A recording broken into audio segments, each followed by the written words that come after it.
रूस यूक्रेन युद्ध ने दुनिया के देशों को दो गुटों में बांट दिया है। यूक्रेन के साथ अमेरिका सहित नाटो देशों का समर्थन है, तो रूस की तरफ ईरान, सीरिया, बेलारूस और उत्तर कोरिया जैसे देश हैं जो डायरेक्ट या इनडायरेक्ट इनकी मदद कर रहे हैं। इस युद्ध में सर्दियों का आगाज हो चुका है।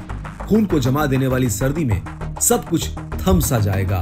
तब अनुकूल हथियार ही इस युद्ध में अपना रोल प्ले करेंगे।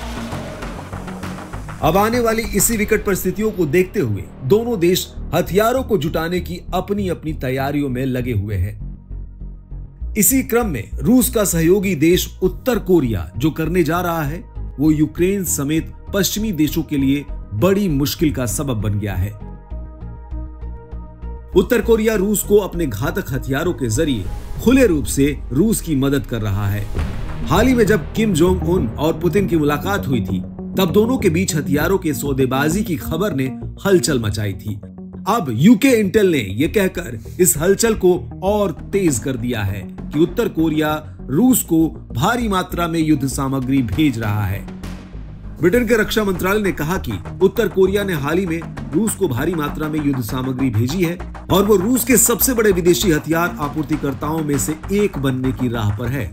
उत्तर कोरिया ने पिछले कई हफ्तों में रूस को 1000 से अधिक कंटेनर युद्ध सामग्री भेजी है। यदि उत्तर कोरिया इसी मात्रा में और इसी गति से रूस को हथियार भेजना जारी रखता है तो ईरान और बेलारूस के साथ साथ उत्तर कोरिया भी रूस के सबसे महत्वपूर्ण विदेशी हथियार सप्लाई करने वालों में से एक बन जाएगा।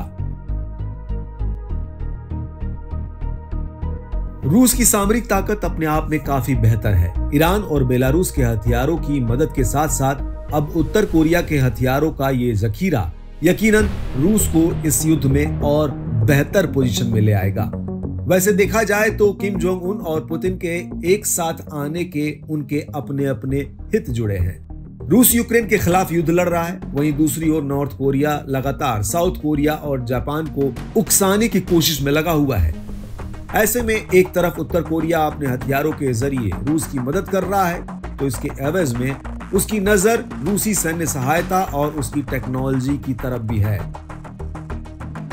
राष्ट्रीय सुरक्षा परिषद के प्रवक्ता जॉन किर्बी ने इस महीने की शुरुआत में कहा भी था कि अमेरिका का मानना है कि उत्तर कोरिया हथियारों के बदले रूसी सैन्य सहायता चाहता है, जिसमें लड़ाकू विमान, बख्तरबंद वाहन, बैलिस्टिक मिसाइल और सतह से हवा में मार करने वाली मिसाइलें शामिल हैं।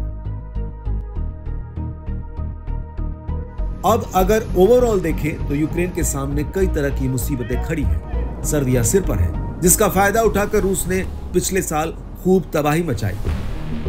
यूक्रेन की तरफ मदद वाले पश्चिमी देशों के हाथ अब खुलकर आगे नहीं बढ़ रहे हैं और अब उत्तर कोरिया का अपने घातक हथियारों के जरिए रूस को मदद। ये संकेत दे रहे हैं कि आने वाले दिन यूक्रेन के लिए बेहद चुनौती भरे रहने वाले हैं।